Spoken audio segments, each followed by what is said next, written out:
ഇന്ന് നമുക്ക് വളരെ ടേസ്റ്റ് ആയിട്ടുള്ളൊരു ബീഫ് മസാല റൈസ് ബോൾ ഉണ്ടാക്കിയാലോ? അതെങ്ങനെയാണ് ഉണ്ടാക്കുന്നതെന്ന് നമുക്ക് നോക്കാം. അതിനായിട്ട് ആദ്യം നമുക്കൊരു മസാല തയ്യാറാക്കി എടുക്കാം. അതിനായിട്ട് ഞാനൊരു നോൺ സ്റ്റിക്ക് പാൻ ചൂടാകാനായിട്ട് വെച്ചിട്ടുണ്ട്. നമ്മളിത് ആവിയിൽ വേവിച്ചെടുക്കുന്നത് കൊണ്ട് തന്നെ വളരെ ടേസ്റ്റാണ്, അതുപോലെ തന്നെ വളരെ ഹെൽത്തിയാണ്, വളരെ എളുപ്പത്തിൽ ഉണ്ടാക്കുവാനായിട്ട് സാധിക്കും. നമ്മളുടെ പാൻ ചൂടായിട്ടുണ്ട്. അതിലേക്ക് ഞാൻ 1 ടേബിൾ സ്പൂണോളം എണ്ണ ഒഴിച്ചു കൊടുത്തിട്ടുണ്ട്. എണ്ണയൊന്ന് ചൂടായി വരുമ്പോൾ അതിലേക്ക് ഒരു സവോള, ഒരു മുഴുത്ത സവോള ചെറുതായിട്ട് അരിഞ്ഞ്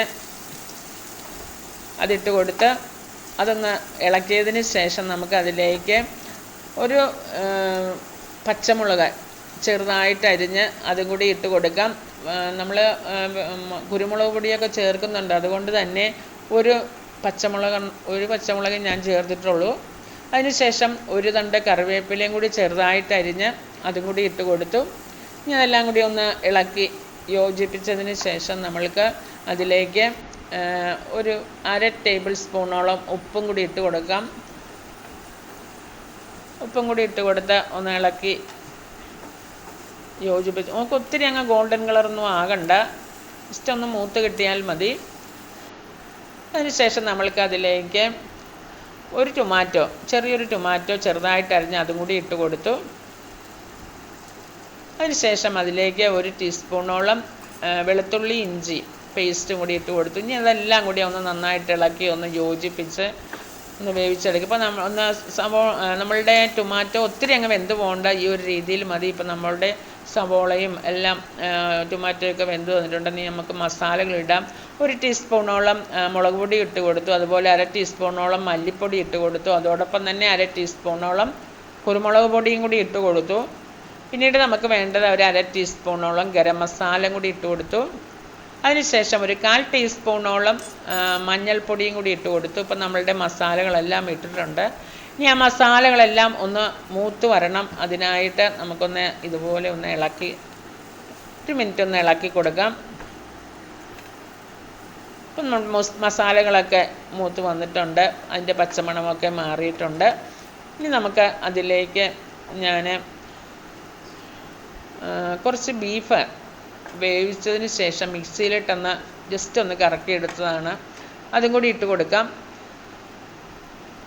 ഇനി ആ ബീഫിലേക്ക് ആ മസാലകളൊക്കെ നന്നായിട്ട് പിടിച്ച് വരണം. അതിനായിട്ട് നന്നായിട്ടൊന്ന് ഇളക്കി യോജിപ്പിച്ച് ആ മസാലകളൊക്കെ നമ്മളുടെ ടൊമാറ്റോ ഇത്രയും വെന്താൽ മതി. ടൊമാറ്റോ ഒത്തിരി അങ്ങ് വെന്ത് പോയാൽ ഒത്തിരി അങ്ങ് കുഴഞ്ഞു പോകും, അതുകൊണ്ട് തന്നെ ഈ ഒരു രീതിയിൽ മതി. ഇപ്പം നമ്മളുടെ ആ ബീഫൊക്കെ നന്നായിട്ടൊന്ന് മൊരിഞ്ഞ് വന്നിട്ടുണ്ട്, ഇത്രയും മതി. ഇനി നമ്മൾക്ക് ഇത് ആറാനായിട്ട് നമ്മൾക്ക് മാറ്റി വയ്ക്കാം. അതിനുശേഷം നമ്മളുടെ മാവ് തയ്യാറാക്കിയെടുക്കാം. അതിനായിട്ട് ഞാനൊരു പാത്രം എടുത്തു. അതിലേക്ക് നല്ല നൈസായിട്ടുള്ള അരിപ്പൊടി ആണ് എടുത്തിരിക്കുന്നത്. നമ്മൾ ഇടിയപ്പവും പത്തിരിയും ഒക്കെ ഉണ്ടാക്കുന്ന വളരെ നൈസായിട്ടുള്ള അരിപ്പൊടി ഒരു 1.25 കപ്പോളം ഞാൻ ഇട്ട് കൊടുത്തു. അതിനുശേഷം നമ്മൾക്ക് അതിലേക്ക് വേണ്ടത് തേങ്ങയാണ് വേണ്ടത്. ഒരു 1/2 കപ്പോളം തേങ്ങ ചുരുണ്ടിയതും കൂടി ഞാൻ അതിലേക്ക് ഇട്ട് കൊടുത്തു.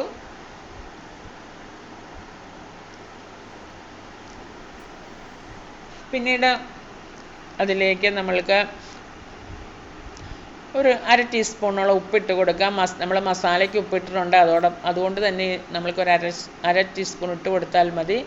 പിന്നീട് ഒരു ടേബിൾ സ്പൂണോളം എണ്ണ ഒഴിച്ച് കൊടുത്തു, ഒരു ടേസ്റ്റിന് വേണ്ടിയിട്ട്. എണ്ണ നിങ്ങൾക്ക് വേണ്ട എങ്കിൽ അത് സ്കിപ്പ് ചെയ്തേക്കും. ഞാനിപ്പോൾ ഒരു ടേസ്റ്റിന് വേണ്ട എണ്ണ അല്ലെങ്കിൽ ഒരു ടീസ്പൂണോളം നെയ്യ് ഒഴിച്ച് കൊടുത്താലും മതി, അപ്പോൾ ഒരു നല്ല ടേസ്റ്റ് ഉണ്ടാകുമല്ലോ. അപ്പോൾ ഞാൻ വെളിച്ചെണ്ണയാണ് ഒഴിച്ച് കൊടുത്തിരിക്കുന്നത്. അതിനുശേഷം 1/2 ടീസ്പൂണോളം ജീരകം പൊടിച്ചത് അതും കൂടി ഇട്ട് കൊടുത്തു. ഇനി നമ്മൾക്ക് ആ സ്പൂൺ കൊണ്ട് തന്നെ നന്നായിട്ട് ഒന്ന് ഇളക്കി യോജിപ്പിച്ചെടുക്കാം. നമ്മളുടെ ആ ഉപ്പും പൊടിയുടെ എല്ലാ ഭാഗത്തും ഒന്ന് ചെല്ലണമല്ലോ. അതിനുശേഷം അതിലേക്ക് ഒരു പിടി മല്ലിയില ഇടുന്നത് വളരെ ഒരു നല്ലതാണ്, നല്ല ടേസ്റ്റുമാണ്, നല്ല ഹെൽത്തിയുമാണ്. അതുപോലെ തന്നെ നമ്മൾക്ക് കാണാനും ഒരു ഭംഗിയുണ്ട്. ഇപ്പം എൻ്റെ കയ്യിൽ മല്ലിയില ഇല്ലാത്ത കാരണം ഞാൻ കുറച്ച് വേപ്പില ചെറുതായിട്ട് അരിഞ്ഞ് ആണ് ഇട്ട് കൊടുത്തിരിക്കുന്നത്. വേപ്പിലയാണെങ്കിലും കുഴപ്പമില്ല, എന്നാലും മല്ലിയിലയാണ് നല്ലത്. ഇനി അതിനുശേഷം നമുക്ക് നല്ല തിളച്ച വെള്ളം കുറേശ്ശെ ഒഴിച്ച് നന്നായിട്ടൊന്ന് കുഴച്ചെടുക്കണം. അപ്പം ഞാൻ സ്പൂൺ കൊണ്ട് തന്നെ വെള്ളം കുറേശ്ശെ ഒഴിച്ച് ഒന്ന് കുഴച്ചെടുക്കുകയാണ്. അതിനുശേഷം നമ്മൾക്ക് അത് ആറിക്കഴിയുമ്പോൾ നമ്മൾ കൈകൊണ്ട് തന്നെ നന്നായിട്ട് കുഴച്ച് യോജിപ്പിച്ച് എടുക്കാം. അപ്പം ഞാൻ കുറേശ്ശെ തിളച്ച വെള്ളം ഒഴിച്ച് സ്പൂൺ കൊണ്ട് തന്നെ അങ്ങ് കുഴച്ചെടുക്കുകയാണ്.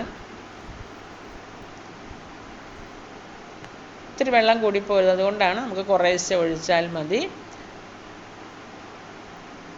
ഇപ്പം ഞാൻ കൈകൊണ്ട് നന്നായിട്ടൊന്ന് യോജിപ്പിച്ച് കുഴച്ചെടുക്കുന്നുണ്ട്. ഒത്തിരി അങ്ങ് കുഴയ്ക്കൊന്നും വേണ്ട, എന്നാലും ജസ്റ്റ് ഒന്ന് തിരുമ്മി ഒന്ന് കുഴച്ചെടുക്കുക. നമ്മൾ തിളച്ച വെള്ളം കൊണ്ടാണല്ലോ കുഴച്ചിരിക്കുന്നത്, അതുകൊണ്ട് തന്നെ നമ്മളുടെ പൊടി നല്ല സോഫ്റ്റ് ആയിരിക്കും. എന്നാലും കൈകൊണ്ട് ഇതുപോലെ ഒന്ന് കുഴച്ചൊന്ന് ഉരുട്ടിയെടുക്കാം. നമുക്ക് മല്ലിയില ആ വേപ്പിലയൊക്കെ ഇട്ടേക്കണ കാരണം നല്ലൊരു ഭംഗിയില്ലേ. മല്ലിയിലയാണെങ്കിൽ ഇതിലും നല്ലതാണ്. ഇപ്പം നമ്മൾ അത് പാകത്തിനൊക്കെ കുഴച്ച് വെച്ചിട്ടുണ്ട്. ഇനി നമ്മളുടെ മസാലകളുടെ ചൂടൊക്കെ മാറിയിട്ടുണ്ട്. ഇനി നമ്മൾക്ക് അത് ഒന്ന് ബോളുകളാക്കാം. അതിനായിട്ട് നമ്മൾ കുഴച്ച് വെച്ചിരിക്കുന്ന പൊടിയിൽ നിന്നും കുറച്ചെടുത്ത് ഇതുപോലെ ഒന്ന് ഉരുട്ടിയെടുക്കാം.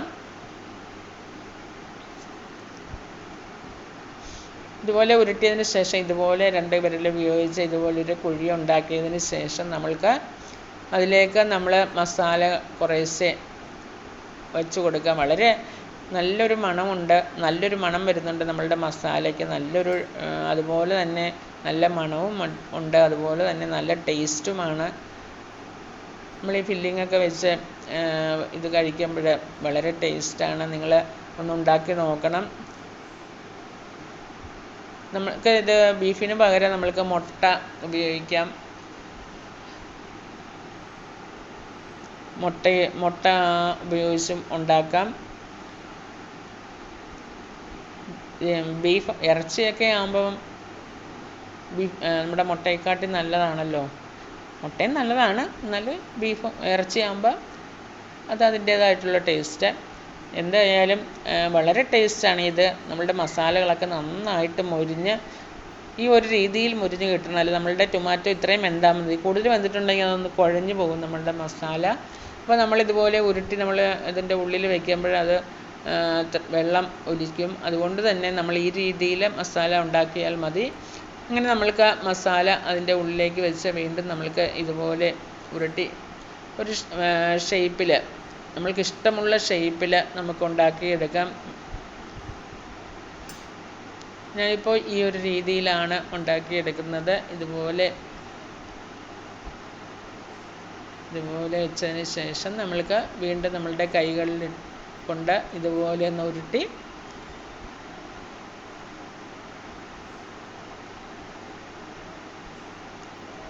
അതിനുശേഷം നമുക്ക് ഇഷ്ടമുള്ള ഷേപ്പിൽ നമുക്ക് ആക്കിയെടുക്കാം. ഞാനിപ്പോൾ ഇങ്ങനെ ഒന്ന് പരത്തി വെച്ച് ഇതുപോലെ ഈ ഒരു രീതിയിലാണ് ഉണ്ടാക്കിയെടുക്കുന്നത്. അങ്ങനെ ഞാൻ എല്ലാം ആ മാവ് മുഴുവൻ ഇതുപോലെ ബോളാക്കിയെടുത്തു. കണ്ടോ, വേപ്പിലയൊക്കെ കിടക്കുന്നതുകൊണ്ട് മല്ലിയിലയൊക്കെ കിടക്കുന്നത് പോലെ വളരെ ഭംഗിയില്ലെന്ന് കാണാനായിട്ട്. അതിനുശേഷം നമുക്കിതൊന്ന് ആവി കയറ്റിയെടുക്കാം. അതിനായിട്ട് ഞാനൊരു ചെറിയൊരു ഇഡ്ഡലി പാത്രം എടുത്തിട്ടുണ്ട്. അതിൻ്റെ ഉള്ളിൽ ഒരു 1.5 കപ്പോളം വെള്ളം ഒഴിച്ചിട്ടുണ്ട്. അതിനുശേഷം അതിൻ്റെ തട്ട് ഒന്ന് തിരിച്ച് വെച്ചിട്ട് അതിലേക്ക് നമ്മളുണ്ടാക്കിയ ആ ബോളൊക്കെ പെറുക്കി വെച്ച് കൊടുക്കാം.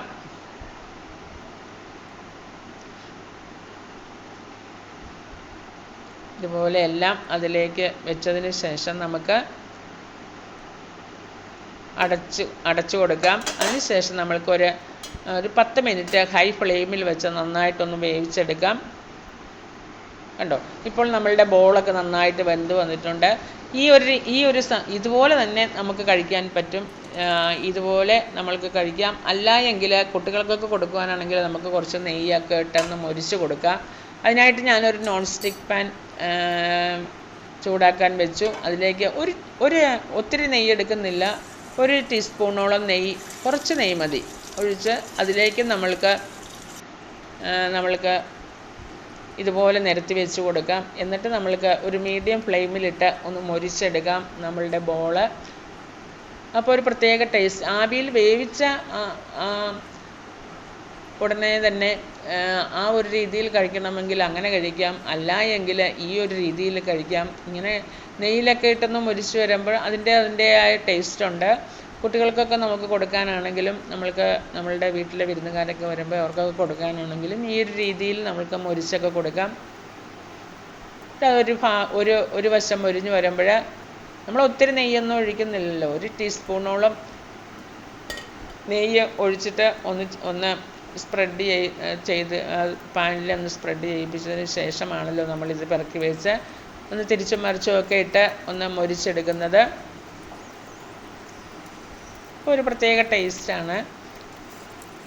ഇതുപോലെ നമുക്കൊന്ന് തിരിച്ചും മറിച്ചുമൊക്കെ ഇട്ട് ഒന്ന് മൂപ്പിച്ചെടുക്കാം, അതിനൊന്ന് മുരിച്ചെടുക്കാം.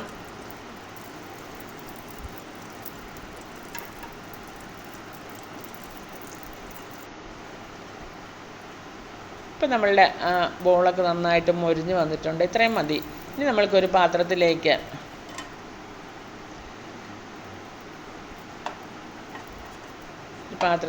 മാറ്റാം. ഇപ്പം നമ്മളുടെ ബീഫ് മസാല റൈസ് ബോൾ ഇവിടെ റെഡി ആയിട്ടുണ്ട്. വളരെ ടേസ്റ്റാണ്, അതുപോലെ തന്നെ വളരെ എളുപ്പമാണ്. ഏത് രീതിയിൽ വേണമെങ്കിലും നമ്മൾക്ക് കഴിക്കാവുന്നതാണ്. മുരിക്കാതെയും കഴിക്കാം, നെയ്യിലും മൊരിച്ചും കഴിക്കാം, മുരിക്കാതെയും മൊരിച്ചും ഒക്കെ കഴിക്കാവുന്നതാണ്. ഇതിപ്പോൾ മൊരിച്ചെടുത്തതാണ്. കാണാൻ തന്നെ എന്തൊരു ചന്തമാണെന്ന് നോക്കിയേ. അതുപോലെ തന്നെ കഴിക്കാനാണെങ്കിലോ സൂപ്പർ ടേസ്റ്റുമാണ്. ഞാനിപ്പോൾ എല്ലാം അങ്ങനെ തന്നെ മൊരിച്ചെടുത്തു. കുറച്ച് നെയ്യല്ലേ ഒഴിക്കുന്നുള്ളൂ, അതുകൊണ്ട് നമുക്ക് ദോഷമൊന്നുമില്ല. 1 ടീസ്പൂൺ നെയ്യിലാണ് ഇത് മുഴുവൻ ഇങ്ങനെ മൊരിച്ചെടുത്തത്. എല്ലാവരും ഇങ്ങനെ ഉണ്ടാക്കി നോക്കണം, അതുപോലെ കഴിച്ച് നോക്കണം. ഇതിൻ്റെ അപാര ടേസ്റ്റാണ്. ഇതിൻ്റെ ടേസ്റ്റ് ഒരു ദിവസം ബ്രേക്ക്ഫാസ്റ്റ് ഇങ്ങനെ ഉണ്ടാക്കി നോക്കുക. കണ്ടോ, അതിൻ്റെ ഉൾഭാഗം നോക്കിയേ നമ്മൾ മുറിക്കുമ്പം